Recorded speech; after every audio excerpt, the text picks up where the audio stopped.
ఓ right right right. ఇప్పుడు మాట్లాడుకున్నాం కదా ఒక కట్టుకథ గురించి. ఇప్పుడు ఇలాంటి కట్టుకథే ఆ క్రషర్కి సంబంధించి కూడా.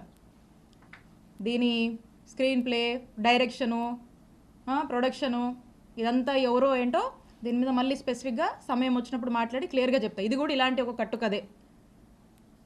ఎప్పుడు ప్రజల్లో డిఫేమ్ చేయాలి, పదే పదే హ్యూమిలియేట్ చేయాలి, భయపెట్టాలి, ఇబ్బంది పెట్టాలి, అల్లరి చేయాలి, అవాస్తవాల్ని వాస్తవాలుగా చూపించేటువంటి ఒక ప్రయత్నంలో భాగంగానే ఇది కూడా ఒక నెరేటివ్ బిల్డ్ చేశారు. దీని గురించి కూడా ఖచ్చితంగా సమయం వచ్చినప్పుడు నేను మాట్లాడతా. నేను ఒకటే చెప్తా ఉన్నా, నేను ఎమ్మెల్యేగా పనిచేశా, నేను మంత్రిగా పనిచేశా, నేను దేనికైనా ఏ ఛాలెంజ్కైనా సిద్ధమే. నేను ఏ రోజు ఏ తప్పు చేయలా.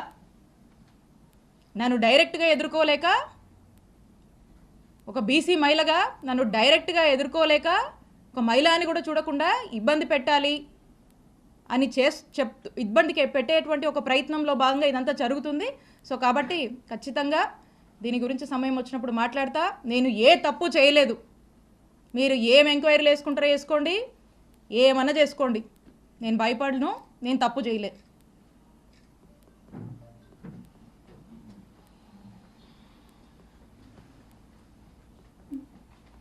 చెప్పనా,